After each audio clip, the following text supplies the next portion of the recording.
Hey kitty kitties, what up, what up? Welcome to Primal Scream. This is your host, Nick Graystone. For the next hour, we're going to talk about fantasy, reality, and everything in between. Let's go. What up, what up, what up? What's going on? Nick Graystone back in his house for another great episode of Primal Scream. I hope everyone's doing all right. I'm doing great.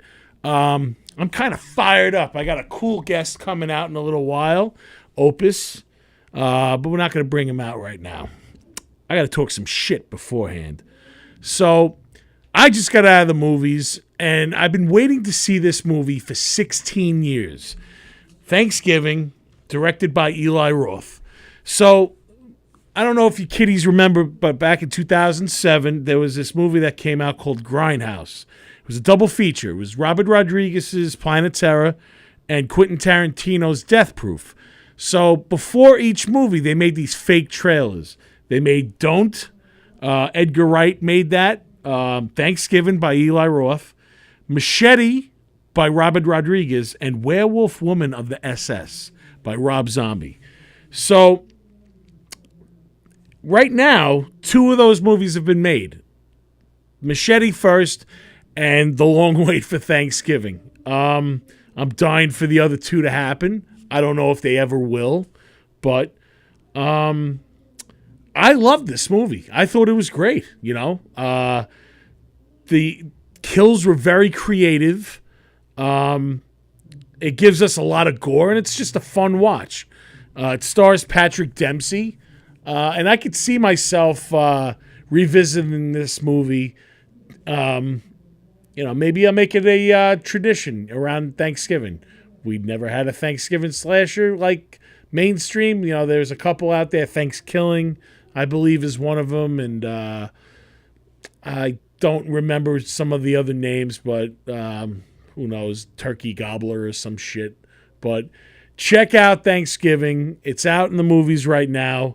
Totally worth the wait for me. Like I said, I really did enjoy it. And, yeah, I loved it. It was great. And the popcorn was even better. So, all right. Now, the Reaper came a-knocking again. This guy, 91 years old, Roger Castell, he is the artist responsible for two of the most iconic, I feel, movie posters of all time. At least one of them definitely is. Jaws. I have it tattooed on my leg. And The Empire Strikes Back, which is my favorite Star Wars film. Roger Castell was 91, and he lived a nice, long life. And he made some awesome art. I've seen him at Chilla Theater a few times. Unfortunately, he passed away, I believe on Tuesday, of kidney and heart failure. So, Roger, thank you so much for your contributions. Jaws is, if I have to pick one movie that is my favorite of all time, now I know it's the other movies kind of change. Oh, that's my favorite. That's my favorite. That's my favorite. But Jaws, hands down, for me, is the greatest movie that was ever made. I will put that at my number one always from now on, forever. I've made my choice. It took me a long time to do that. I'm comfortable with my decision at 45 years old. Probably came up with that maybe about 2 years ago. But I'm going to say, Jaws. That's the one. So, again, Roger, thank you very much for making the ultimate poster with Jaws. All right, I'm going to switch gears right now and get into the true crime element of the show.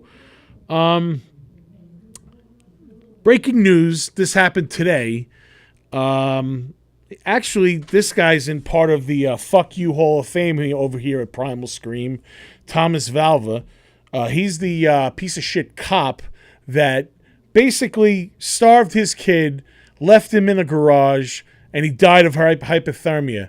Well, Suffolk County offered Thomas Valva's mother $3 million for a settlement, which she initially sued them for $100 million, and she rejected it. Good for her, because first of all, no amount of money is ever going to bring your kid back. So that's first of all. Second of all, $3 million is a fucking insult to that poor woman. She has another child that she's taking care of, and I think her comment was that the $3 million wouldn't even take care of her legal fees. So keep rejecting it, honey, and get your money and set yourself up. Like I said, it's not going to bring back your child, but it will at least, sting those bastards in the right place, because this definitely should have not happened. And so I said fuck you once to Thomas Valva, and I'm going to say fuck you again, you piece of shit. You got off light. I think you're only doing 30 years. You should be buried under the fucking prison. It's just any crime that involves a small innocent child like that, you deserve the worst possible, torture, death, whatever it is. Death is not even good for you. So yeah, it's sad to even bring that back up. The case was around for a while, and to be honest with you, I'm still surprised that that he's still alive. I thought he was going to be a real piece of shit and kill himself in jail or whatever. But I'm sure one day, like the rest of them that deserve it, the guard will take his break, and they'll let the boys in to do their justice, and that's how it's going to go down, and that'll be good. So, moving right along, Rex is back in the news again. Rex had an appearance yesterday. It was very brief, and they adjourned again until January, or I believe February. Yeah. So right now, the defense is saying that they're still waiting for the prosecution's case to be presented to them. Tyranny came out and said that there was almost an arrest for a prime suspect that was not Rex. Up until in the last year or so, which is very interesting, because if they had that amount of evidence that they were going to arrest somebody, I think the defense should know about that and who this person is. And all of a sudden they're not involved. Every time this hits the news, it's just like another fucking curveball. And it's just so confusing to me, Brown, now he's the attorney for Rex, and hopefully he said that the prosecution hands this over before his next appearance. We'll see. There was somebody in the courtroom that made her first appearance, and there she is, Asa Elrop, and she looks camera ready. She got her hair did, looking nice. Little update on her. Rex signed over the house to her about 2 weeks ago, and rumor has it out on the street that she is being followed around by cameras. So right now she might be having a reality show, a documentary, whatever the case may be, following Asa around. It's an open invite anytime you want to come here, Asa. I already said you could be my co-host for a couple weeks. Bring the camera people down here. Let's get down to the nitty-gritty. Because, I don't know, this I'm divided on. Did she not know? I mean, we talked about this 2 weeks ago, that there was a woman that went to the house with her cop boyfriend, and Karen Vergata. That was Jane Doe that just got identified. She said that this woman said that Asa was in the house with Rex, and that she said that she was deathly afraid of him. So,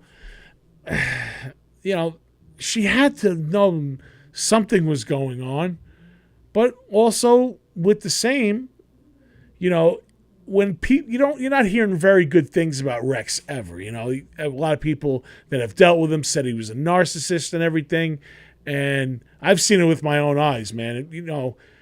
When you're dealing with a narcissist, you can't get rid of him fucking any quicker than they walk out the door. So maybe blind eyes, like, fuck him, he's out of the house, he's out of my head, thank God. Whatever the fuck he's doing, he's not doing to me.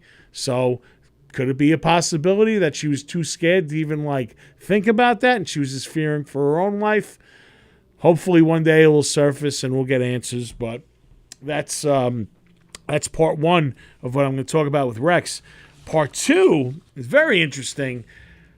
Look at that composite sketch. That is uncanny. That looks like a young Rex Heuermann.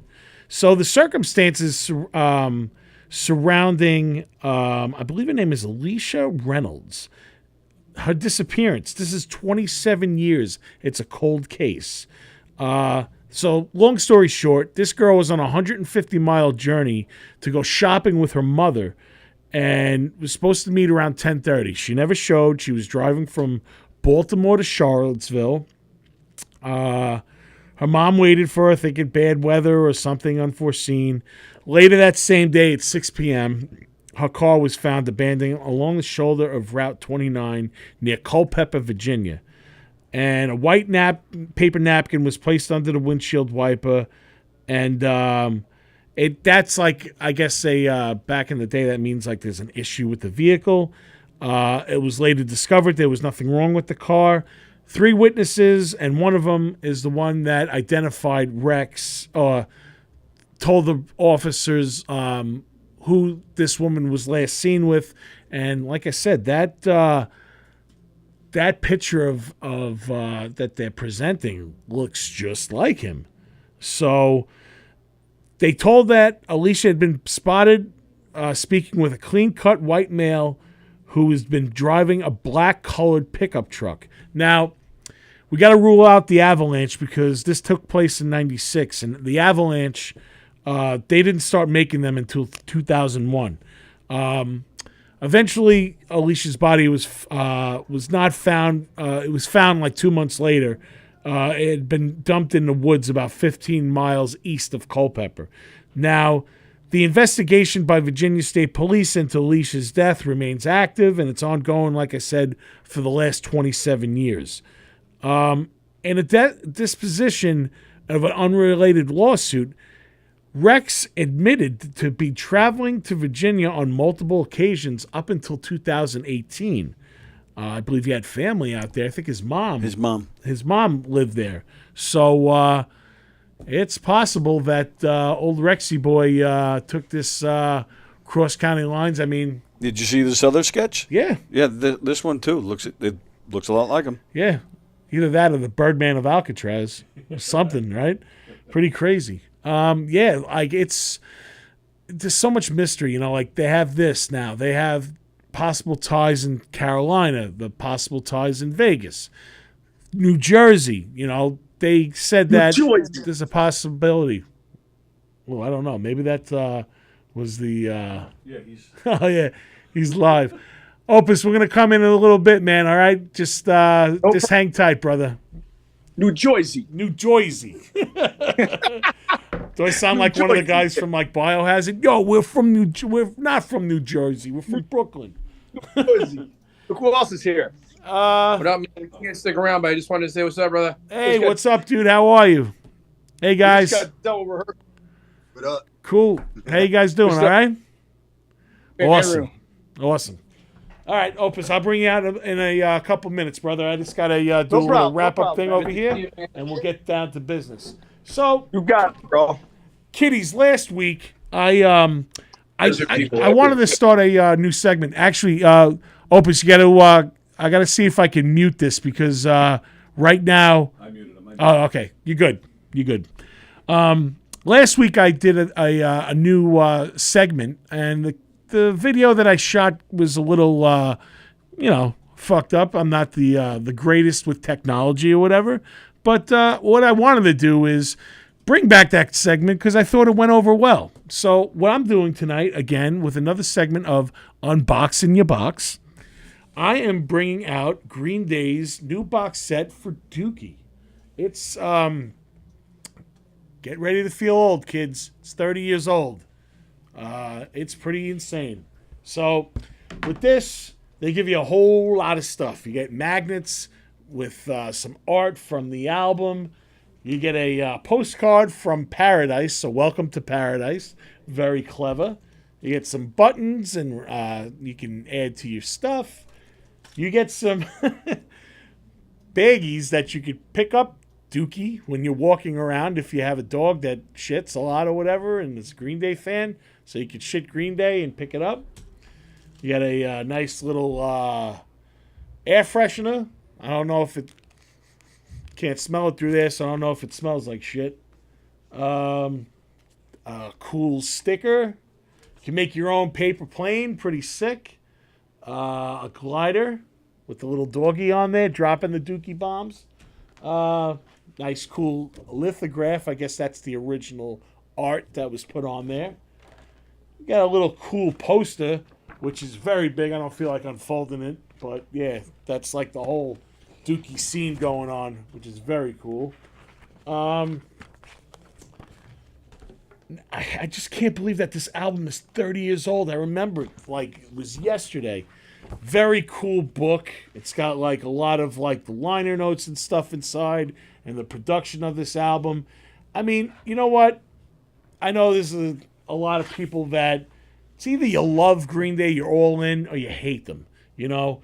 I understand, like, people say, oh, that's not punk rock or whatever, but they brought it to the mainstream. I mean, it's polished, it's pop, you know, but I got to give respect to one thing. The first time I saw Green Day was around this time when they just released Dookie, and I saw three guys on stage, but they commanded that stage.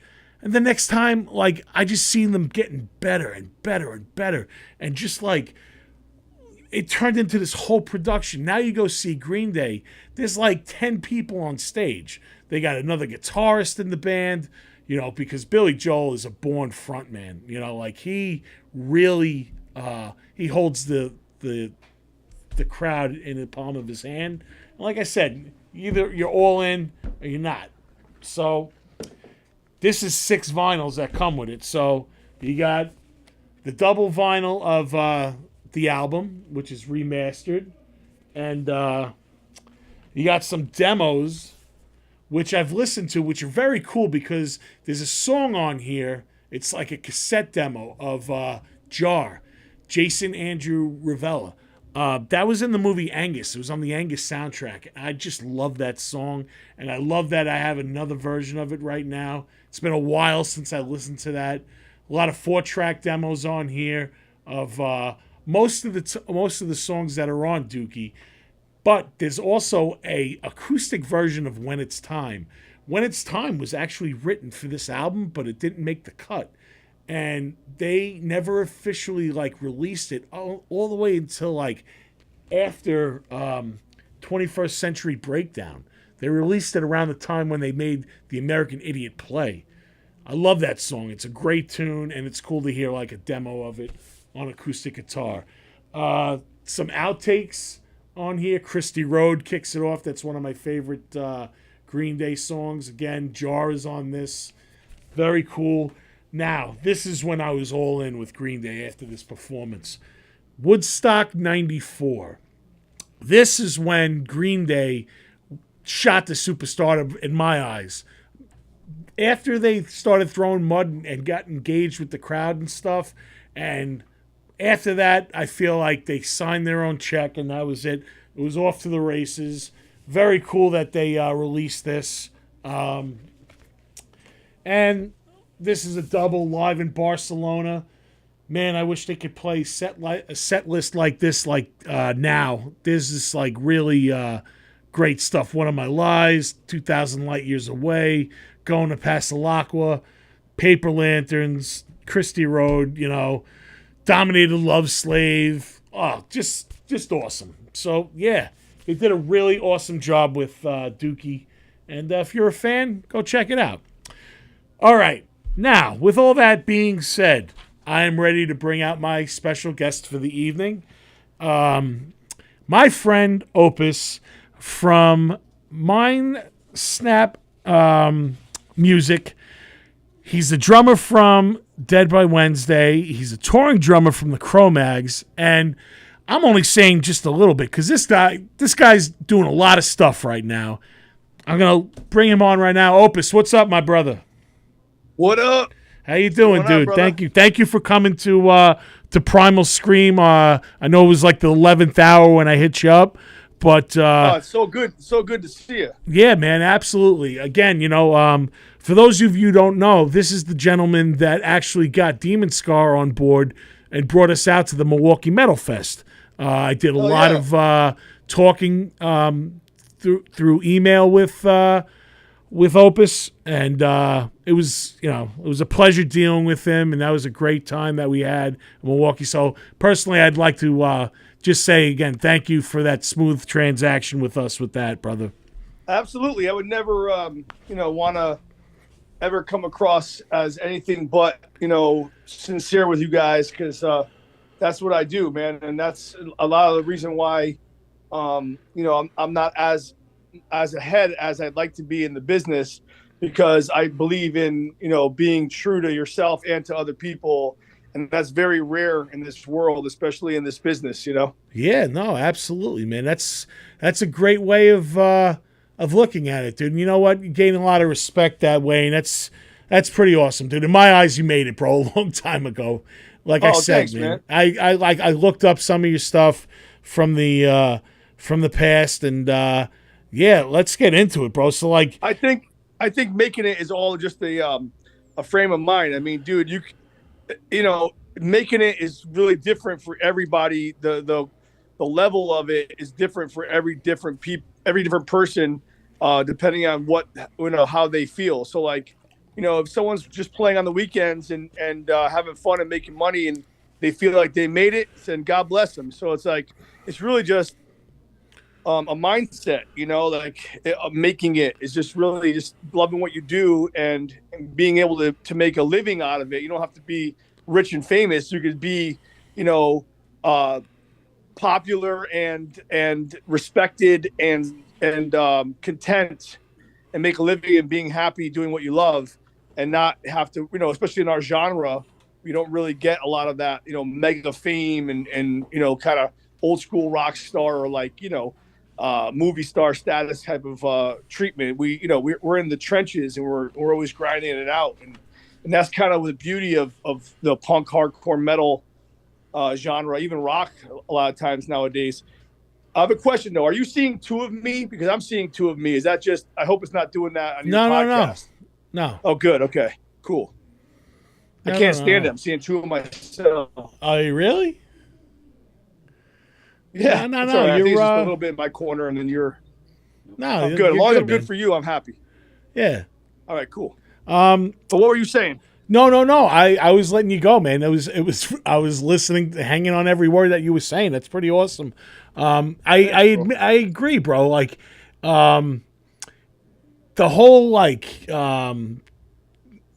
vibe, like at Metal Fest too, was like very welcoming. Like, like I feel it's weird, like playing gigs in our local area and stuff. I feel like we do so much better when we're out of town. I'm not trying to diss like people that come and see us here. You're always being judged in your own town, I think. Yeah. If you look at that, no matter who you are, right. I know bands that like even even my boy, in Hatebreed. I mean, dude, he's from New Haven. When he plays around Connecticut, people love him.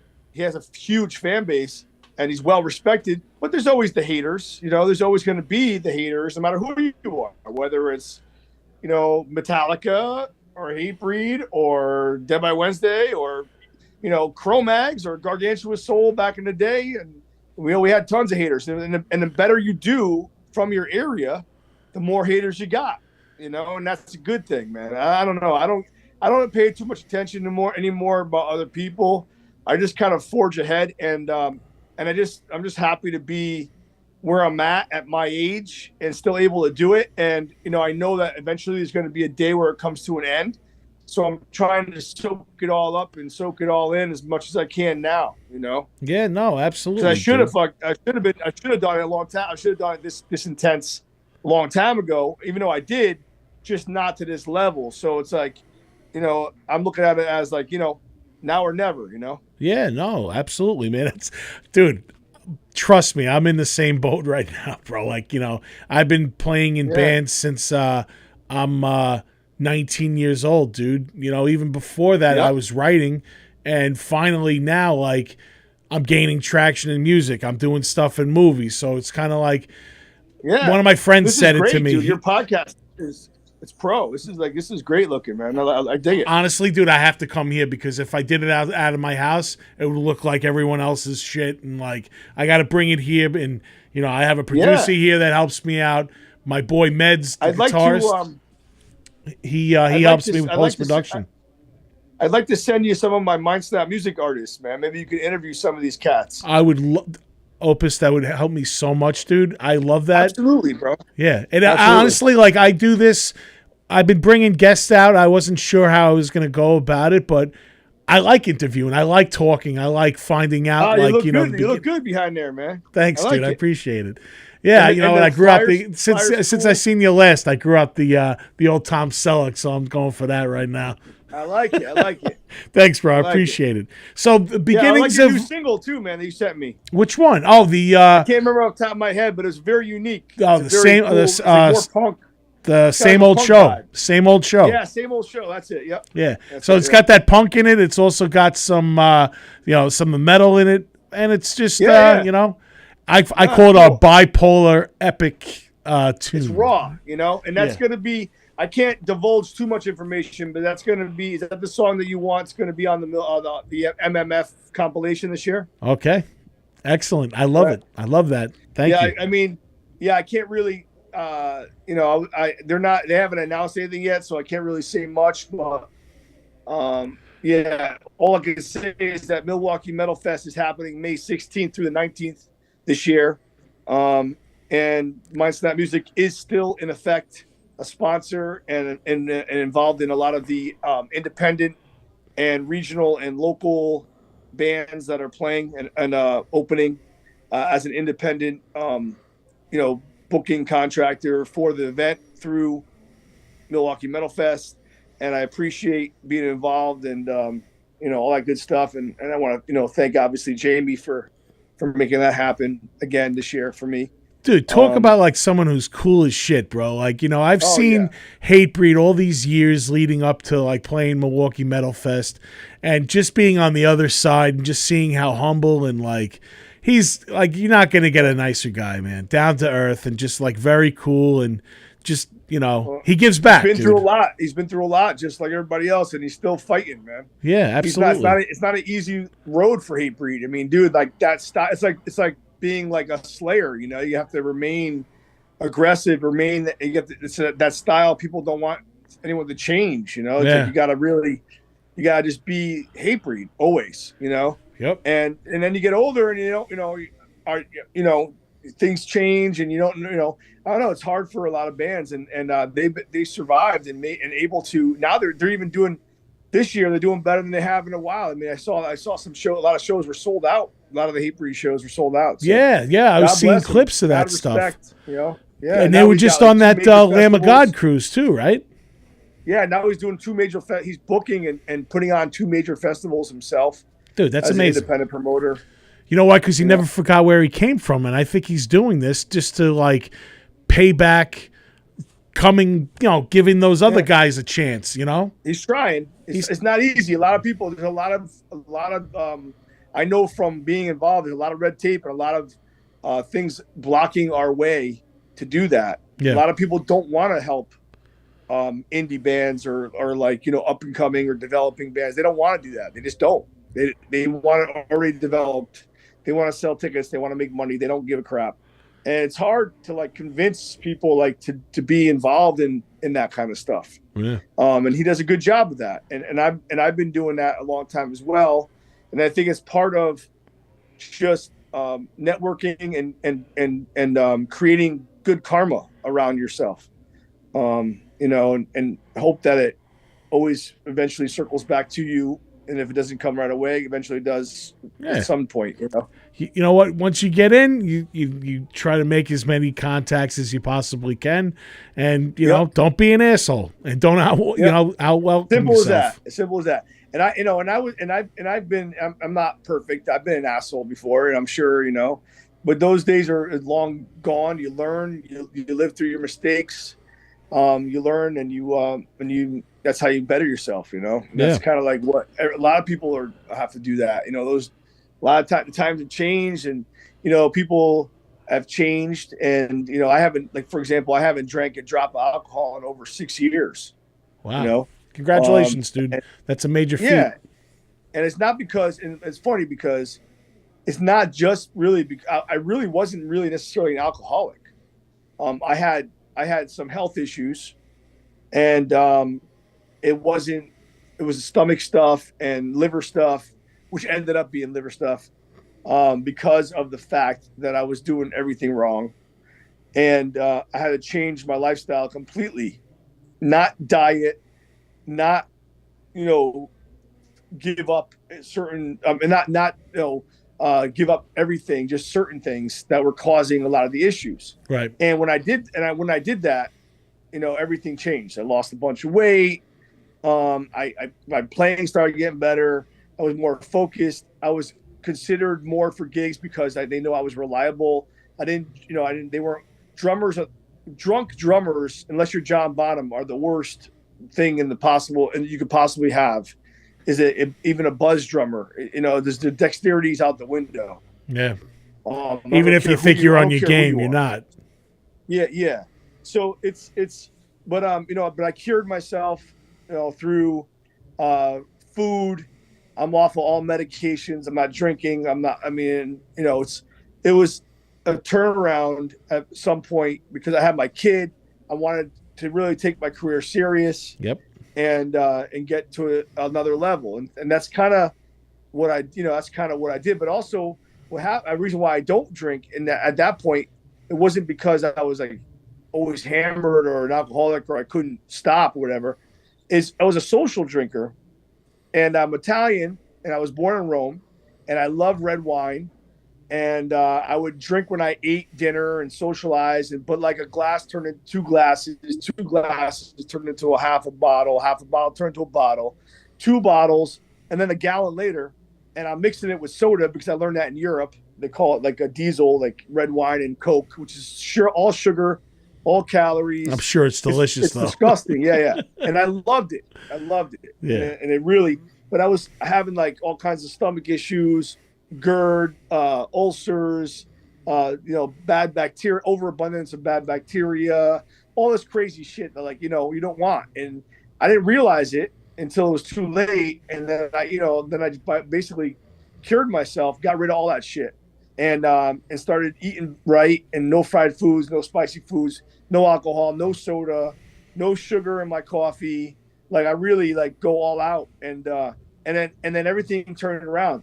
And now the doctor's like, yo, you're better than you were before you got sick. He's like, you're good. I work out all the time. I do martial arts, yoga. I have to just to stay in shape for the drumming, because I ain't no spring chicken.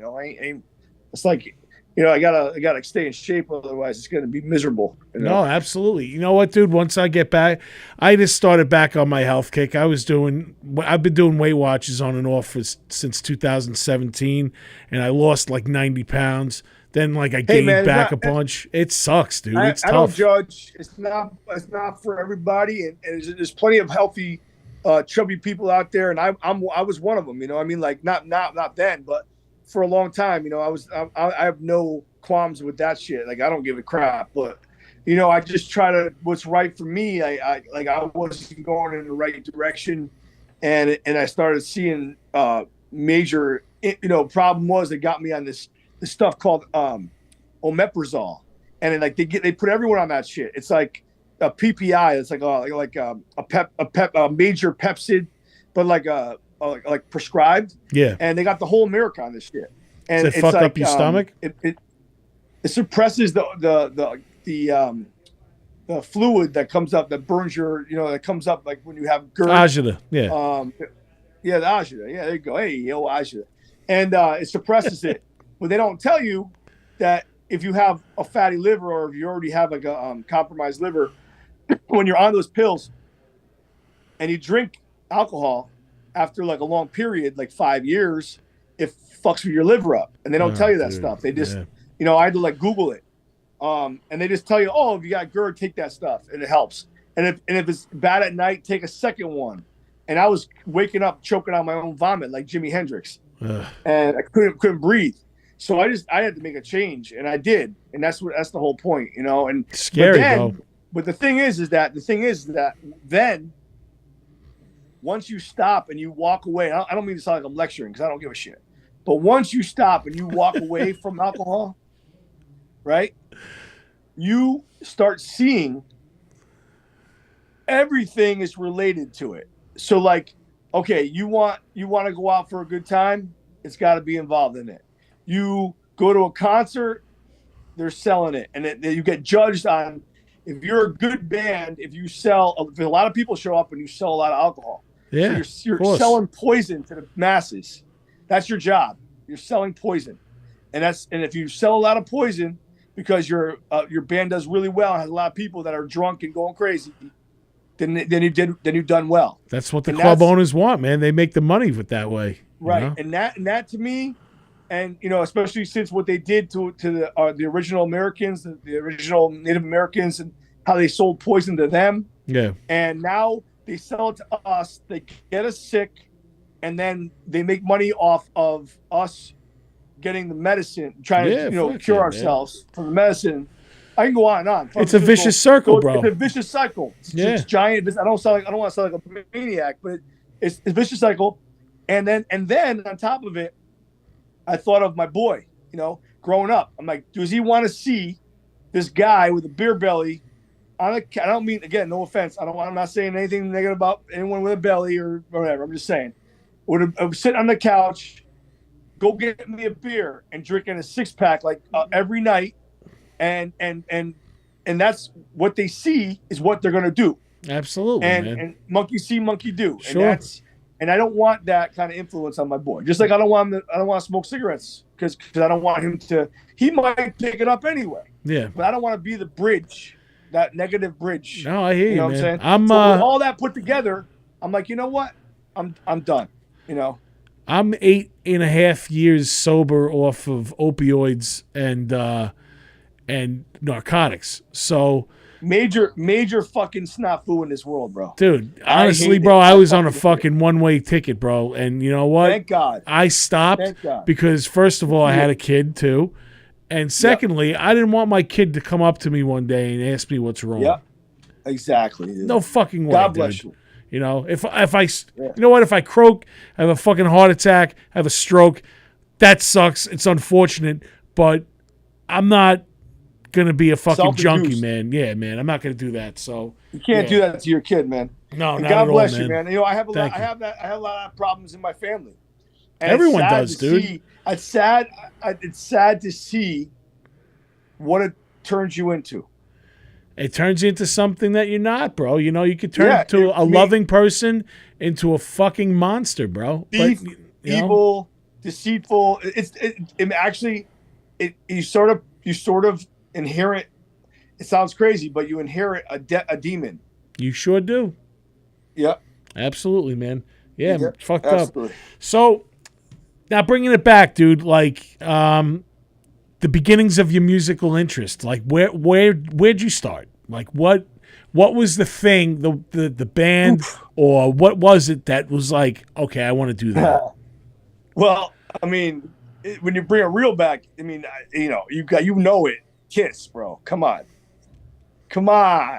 Well, I'm an interviewer, so of course I have to bring it back to that. That's why I wanted to ask that. I got it right here on my wall. Hold on. I got old school Kiss. This up. There they are. You see it? Yes, I do. Awesome. Oh yeah. I'm actually going to see them at the Garden 2 nights in a row. Nice. Yeah, oh December, man, I wish I could go. December 1st and December 2nd. I'm going to take my kid. Oh man, that's incredible. Yeah, I can't wait, man. I've been a Kiss fan through all eras and everything, and yeah, man, I just I've always My kid loves Kiss now too. Dude, you know what? It's cool. He likes disco Kiss. He likes disco. Oh yeah, dude. Zoe, my daughter, she loves "I Was Made for Loving You," bro. That's her jam. Oh yeah, that's actually her first song that she actually remembered. Disco Kiss. Yeah, Dynasty. So, I love it. Speaking of Kiss, now these are my top 5 Kiss albums, and I got a little collage that I made. It's not everyone's top 5, but they're mine. So it's Ace's solo album. You say Elder, I'm gonna laugh at you. No, dude. It's Ace's solo album, Revenge. That's not a Kiss album. What do you mean? They released 4 of them at the same time. No It's good? not Kiss. All right. No, you're out. I'm out before I even start.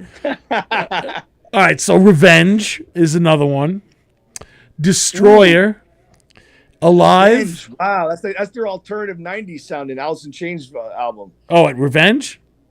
Yeah. Yeah, dude, I love it. That's my favorite. Other than the originals, that's my favorite era of Kiss. I forgot about that album. That's like when they tried to go like grunge, right? Yeah. Well, they did Unholy. They do. I Just Wanna. Yeah, it was during the '90s when Alice in Chains was big and shit. They dropped their guitar. They tuned their guitars and they started doing harmonies with the vocals and shit. Yeah, absolutely. That was it. Alive, and then Creatures of the Night. Where are you at? Creatures of the Night. Wow. Yeah. I love Creatures of the Night. I love War Machine. Like Hotter Than Hell? Yeah, I like Hotter Than Hell, but I mean, it's not my top 5. Dressed to Kill? I think your top 5 is going to be like the first couple albums. No, I like Kiss Alive 2 and Destroyer. Okay. So that's definite. Those two. And then I like Dynasty. I do. Yeah. I like The Elder. Dude. I can't like The Elder, but you can. Yeah. I was breaking the balls. No one likes The Elder. I don't know what the fuck they were thinking with that. Animalize. I like Animalize a lot. Really? Yeah, I do. All right. Dude, Lick It Up. Come on, man. Lick It Up is cool. Yeah, I like Lick It Up. All that stuff. Yeah. 80s Kiss. 80s Kiss. Dude, you know what? Vinnie Vincent wrote a lot of good tunes for them. Opening track of Animalize. What was that? It was killer. What the fuck was it? It was like that. It was real metal kind of. On Animalize? Yeah. Not All Night, is it? What is it? All Night? God, it was like a fast-paced riff. I don't remember. You know what? I'm going to look it up. But what I'm going to do is I'm going to take a break right now. I'm going to put one of your songs on. Okay. This is off of your album Capital Conspiracy, and it's Mars in Exile. Yeah, it's a brand new album. Not brand new. It's actually not. It's 2023, but it's the newest Dead by Wednesday album. It's most recent. Capital Conspiracy. It came out on my label with the help of David Ellison's Combat Records. So My Snap Music, Combat Records.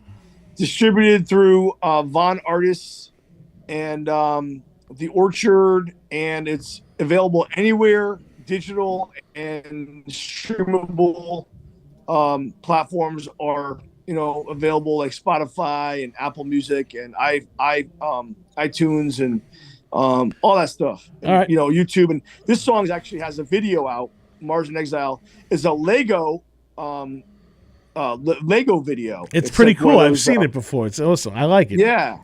My son was involved. Orion, my son, was involved in helping make it with my buddy Sal. He's awesome producer, and he did like stop animation and some like really cool digital effects. And it's really fun, man. It's a really fun video. All right. Available at YouTube, our YouTube page, which is DBW TV. So like youtube.com/ DBW, standing for, which means Dead by Wednesday, DBW TV. And all our videos are there, including the Mars in Exile video. All right, so here's Mars in Exile by Dead by Wednesday. Here we go.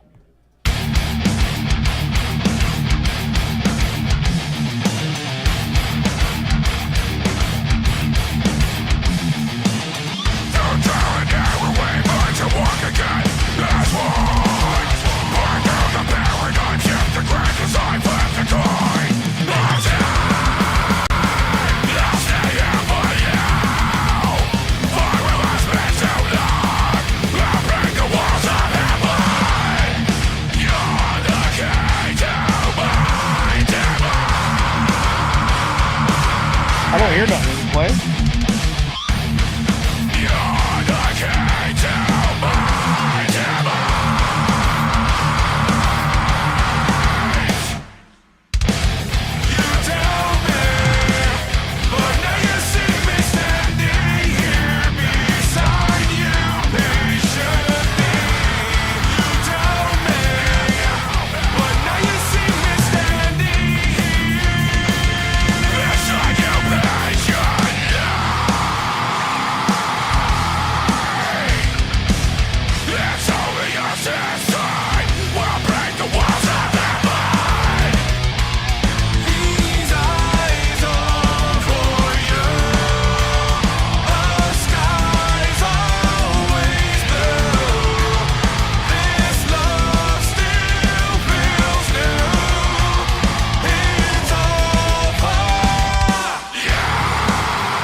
That was Mars in Exile by Dead by Wednesday. And we have Opus in the studio via Zoom. It's Zoom. Zoom. Was I supposed to hear that music? Because I didn't hear it. Oh, you didn't hear it? Oh, fuck. I didn't push play? Nah, dude, don't worry about it. We got you, bro. It's played. Nice. I was wondering. I was like, yeah. That song fucking rocks, dude. And what I love about it is it's fast paced, it's moving, dude. It's got the melodic part to it. It's got the heavy fucking screams. It's like a song that's like gets the crowd going. So, you got that groove. Hell yeah, bro. That's what it's all about. The hook. The Vinnie Paul groove. Dum boom dum boom boom dum. Little White Zombie, kind of like that old school heavy Pantera White Zombie kind of bounce. Dude, I remember that tour, man. Fucking Pantera and White Zombie back in the day, dude. That was hell yeah, bro. Awesome. One of my favorite shows. Nothing like old school White Zombie, man. I'm not a big fan of like the techno Rob Zombie. No offense. I love his movies, but I like the old school White Zombie with the band. Yeah. With the girl bass player. That was good. Sean, dude, real drummer. Was good, man. Yeah. Oh, Jay on drums, or no, John Tempesta. Yeah. Tempesta, and then Jay Unger was the guitarist. But yeah, that was a solid band, dude. They were awesome. I love them. Yeah. Hell yeah, man. But, whatever. I mean, I think, Rob Zombie reached a point where he was just like, all right, well, I could branch out and do other stuff. I guess at that point, like new metal was coming up and stuff. And it's back. It's coming back again, man. It's crazy. New metal, I'm telling you. Yeah. Dude, I just played with Taproot. The shows were packed. Yeah, my Jared went and checked it out. He said it was packed. It was a packed show. Yeah. Speaking of which, now I have to ask you about this, dude, and I'm mesmerized by this. You played Woodstock 99. I sure did, sir. How did that happen? Well, I was in a band prior to social media. We had our own website. Okay. And the chat room was always busy. We were pretty, I guess, well known for this area in the 90s called Gargantua Soul, and G Soul was for short. And it was kind of like a Faith No More downset,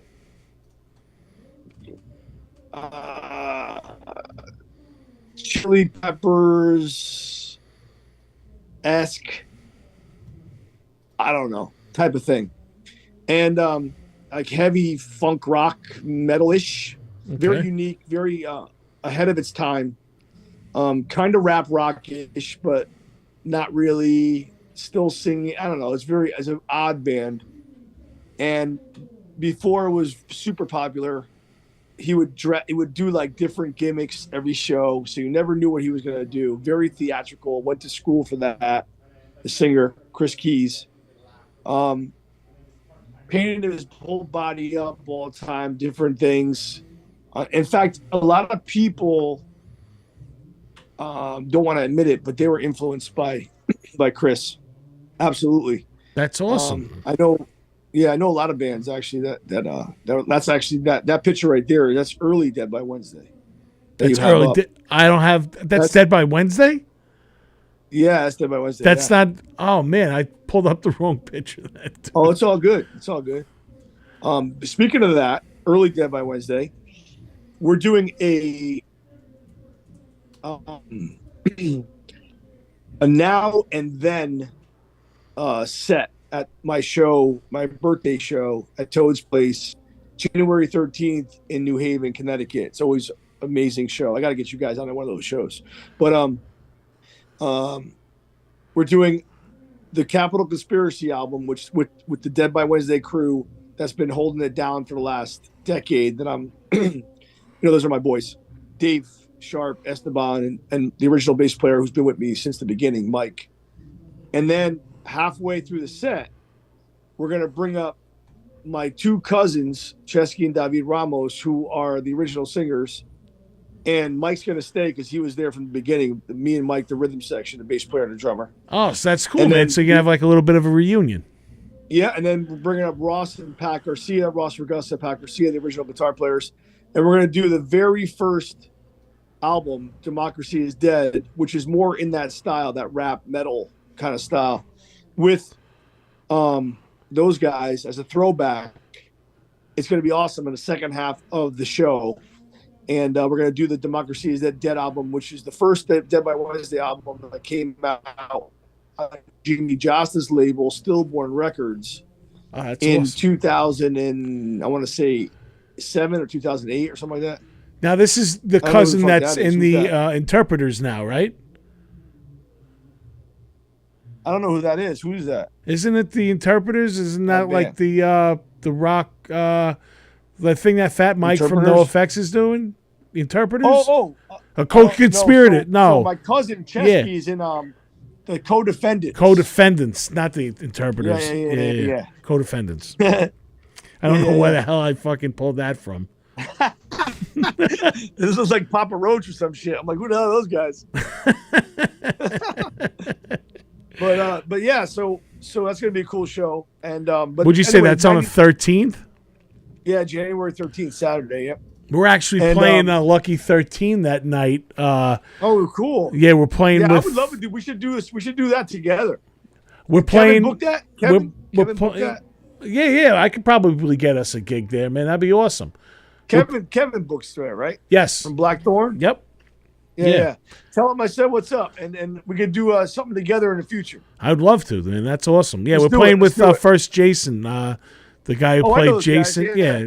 He played Jason in the first Friday the 13th. I got a funny story about those guys, man. I got Oh, yeah? a funny story about those guys. You want to hear it? Yeah, absolutely. And this is going to clear up a lot of stuff. And I know he's going to still. I know they're still holding the grudge. So I'm just going to leave it at that, and it's okay, and I don't mind. But we played like a Juggalo show with them, maybe like I want to say I don't know how many months ago, but it was a while ago. In I think it was in Massachusetts, Lucky Dog or something, I forgot. And my tech, Talon, I don't know if you met him. You met Talon. Yeah. He was at the Milwaukee Manifest. He's very, very good about what he does. He's very anal, little to the point of OCD-ness, and he smokes a lot of pot. You know, what I mean, like to be honest, and so we put our stuff in the corner of this place. Way too many bands, way too much gear, and we have it all stacked in a corner. Our stuff is like very, we like to keep it neat so we know what our stuff is. We don't lose anything. Yeah. We don't, we have no mistakes or any of that stuff. And I have him in charge of watching it and making sure that, everything's cool. Now, those guys came in like a whirlwind and they put their shit all over everyone's stuff, including our stuff. And there was this black, I think it was a black bag or one of those, very universal bag. It looked like it could be anyone's stuff, and who knows what the hell's in it. And they put it on top of our stuff. We got done playing, and Talon loaded everything into, all the vehicles, including their bag. Now, it was time for them to go on. He's running around looking for it. What was it? A he's sitar? Like, blah. He's like, what, where's my bag? Where's the bag? And so I'm like, wait a minute, black bag. And I'm like, Talon, check the vehicle just to make sure. And of course, it was in there. Yeah. And so they absolutely thought that Dead by Wednesday ripped them off. And they don't know us. We look like a bunch of, he's like, come on, man. And I tried talking to him, and it sounded like a giant excuse, but it was true. And so I even emailed him afterwards, and he wrote me back some funny thing like, yeah, sure, buddy, blah, blah, blah, blah. Like, someone's like, whatever, dude, I'm done trying to convince you. Screw you. I like Michael Myers better anyway. I got a little Michael Myers on my drum. I got a little Michael. Look, I'm not even kidding. Look, not only do I have him on my drum set. You see him? Oh yeah, there he is. That's awesome. I also got.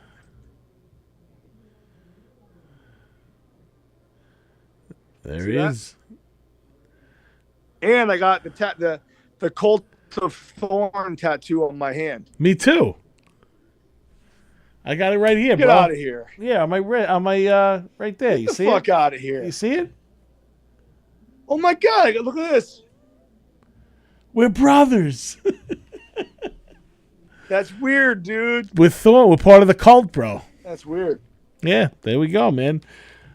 The thorn that ties us, dude. That's that's unfortunate about Ari, bro. He's cool.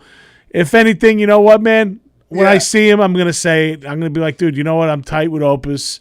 It was an honest mistake, bro. We'll smooth it out, Brooklyn style. Yeah, it's all good. I don't hate the guy. I just think he hates us.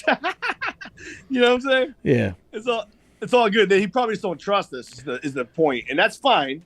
I guess I would feel the same if the shoe was on the other foot. Yeah. No, it's what, like you said, man, this business, dude, like people can get rubbed the wrong way and easily, it is what it is, dude. I can't even he was just the the mutant child, Jason. You The know, first one. Yeah, I mean, you know what, dude? He made a career of it. He does his like I'm conventions kidding and around, stuff. dude. That's awesome. You know, And no, this Sitar's badass.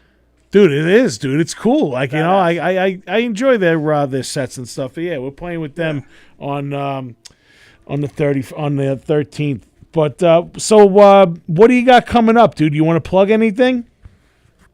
Oh, but I didn't finish the story. We never got back to it. So how I got on Woodstock '89 was Oh simple. yes, The Woodstock band 99, started right? blowing up. Gargantua's Soul started blowing up in the '90s, and we ended up gaining the attention to a West Coast manager, Abby Steinman, and he had a partner at the time called named Ford Englerth. And Ford Englerth was the tour manager for Rage Against the Machine. Oh shit! And so when he saw us, they were looking for an East Coast band that they could develop and blow up in the same genre as Rage. Okay. And when they heard us, Ford fell in love with it, and he convinced Abby, who was more of an old school '80s guy who did like Warrant or Great White. I forgot. I think it was Great White. He did a bunch of those kind of bands, and convinced him to like take a risk and really try to like do something with us. But it was different times. Like there wasn't Facebook and Instagram and TikTok. No, It none was of that. it was you have a website, a chat room. You were either popular or you weren't. You flyered. You put stuff on the polls, word of mouth, email lists, even mailing lists. We would mail stuff out. You know what I mean? And we worked our ass off, dude, to do what we did. I mean, there were so many accolades with that band. I mean, we were on a VH1 original movies that rock series called what the hell's his name? Oh god, there's a bunch of people that were in it that were like super famous now. I can't remember this guy's name, but anyway, it was called At Any Cost. It was a movie, and we played a band in that. And this is all through Ford, you know, and he got us on Woodstock. We were the only unsigned band to play the emerging artist stage under the hangar where they had the raves. 45 That hangar. set. Yeah, you mean awesome. like the triage? Get me out of the sun. Third stage. There was 3 stages, and like I was there, Steve dude. DeVille played that day. Two Skinny Jays, a bunch of bands, and Gargantuan Soul was one of them. And we killed it, man. It was really cool. That's awesome. We did a bunch of the drum jams, and then also we won the we won the number 1 Sobe Hard Rock Cafe unsigned band contest, and they flew us to Colorado. We ended up opening for Papa Roach for this like private like industry party under a heated tent, and it was like, dude, all this like crazy stuff that you would never think could happen happened. And then we ended up playing our hometown Coliseum in New Haven, Connecticut before they tore it down. I always swore that I would play there at least once. I used to see Ozzy there, Judas Priest. I played the New Haven Coliseum and opening for Rage and Gangstar and At the Drive-In. And we were the first band. And again, Rage got us on these shows. So, you know, all these things that happened was done through Rage's management company, you know? That's awesome. So it was pretty intense for a long time. I really thought it was going to pop off.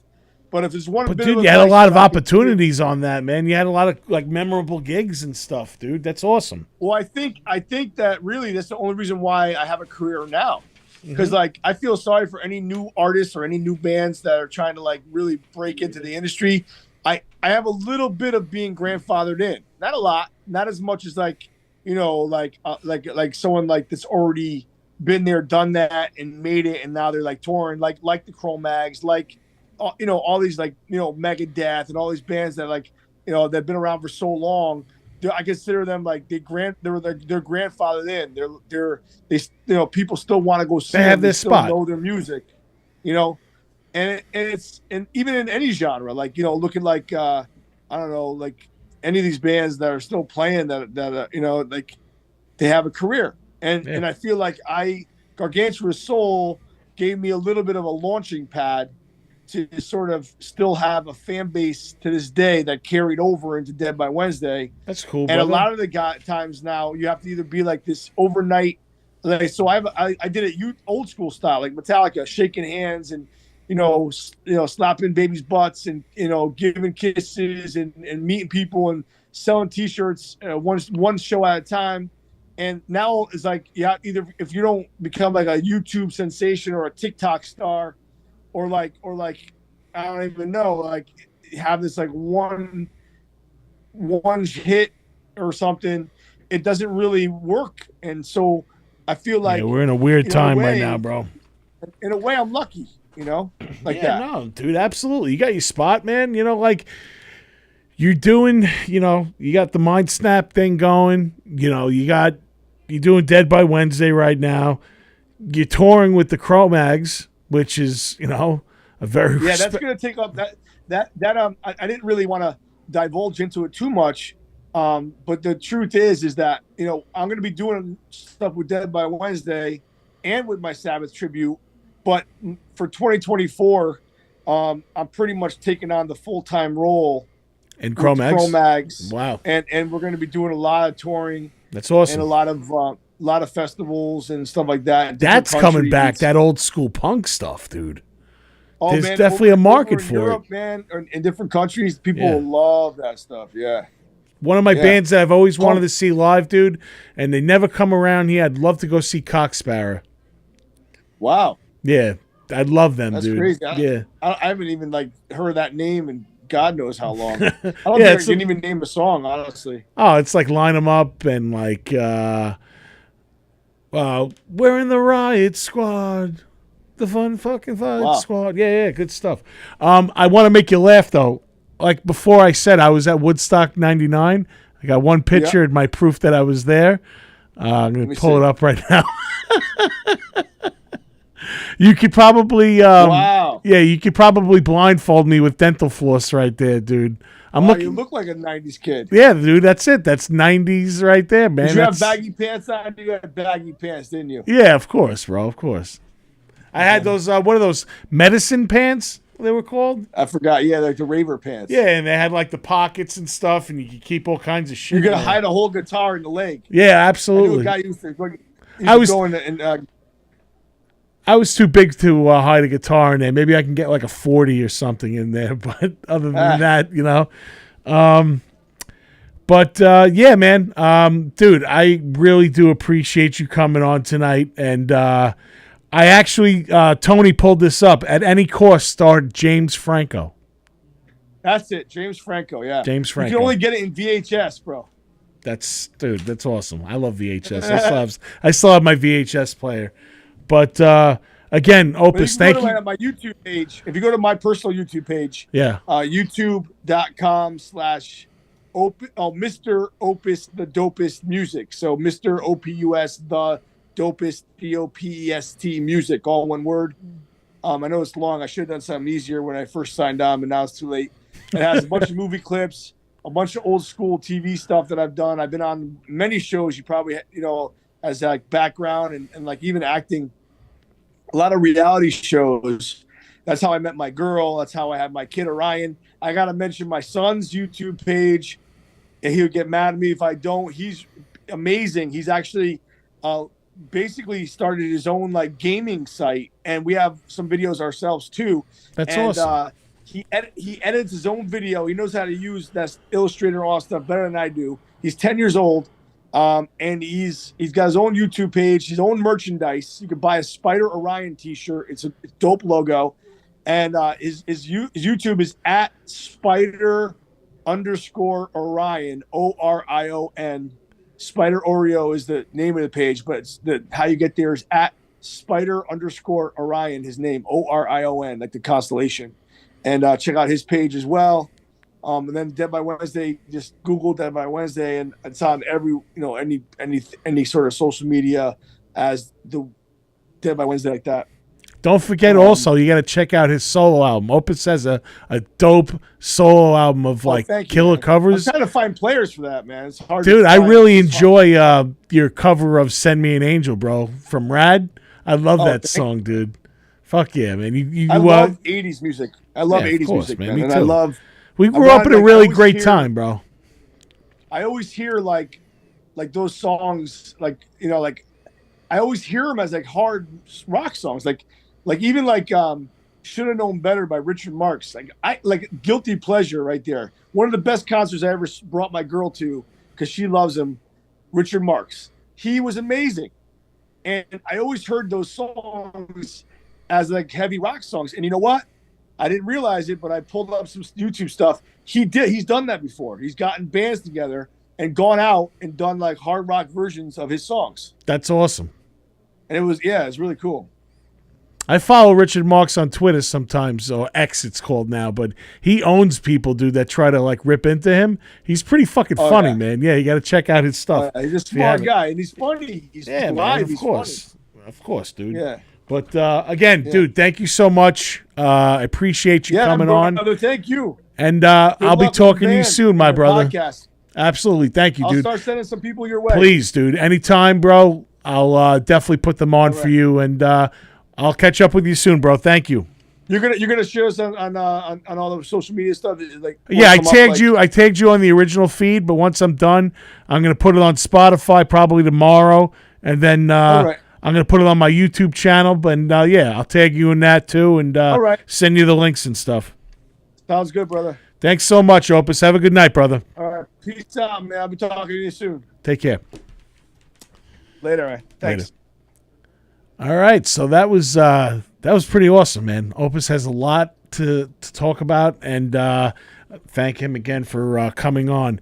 All right, kiddies, we're running out of time right now. I just want to do my plugs and get the fuck up out of here. Mr. Beery's. Oh, Mr. Beery's. I love Mr. Beery's, and you should love Mr. Beery's because that's the place to be. Open mics always on Thursday. This weekend, Shy Flyer is on Friday night. And Blue Race, Bully Wins, and Fight Milk is on Saturday night. Go in there, say hi to the Kevs, tell them that Nikki sent you, and they'll probably stick you with my bar tab. Also, I'd like to thank my other sponsor, Dark Side of the Shroomaloomies, darksideoftheshroom.com. Trippy Scream, 25% off. Check out when you go buy these delicious bite-sized edibles from this site. Trippy Scream will give you 25% off, so use that code. And it's delicious bite-sized gummies that taste good, and they're made from Amanita muscaria. They're 500 milligrams each per dose, and there's also used for medicinal purposes. Like me, I don't go for the Orbit anymore.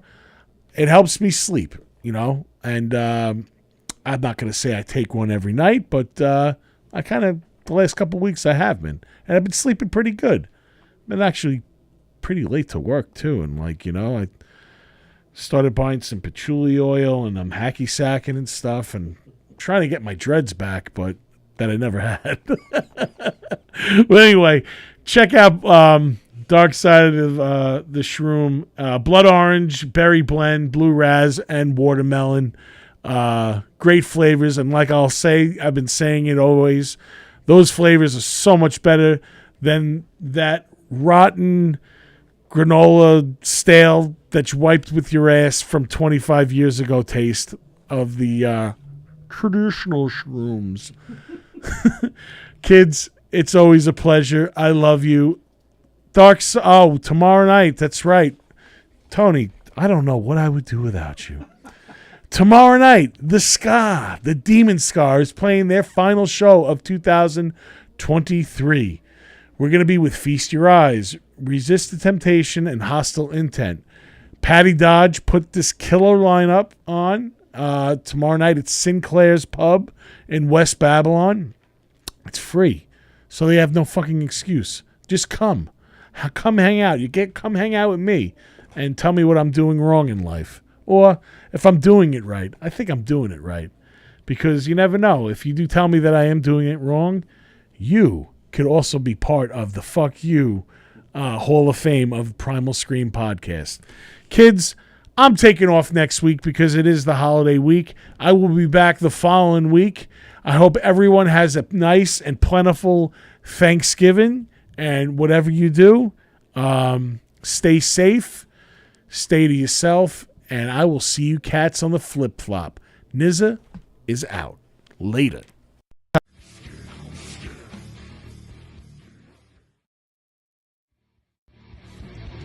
Thank you for listening to Primal Scream. I'm Nick Graystone, a.k.a. The Nizza.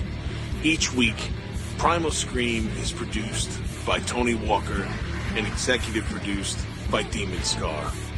Always remember, nobody writes your story but you. Later.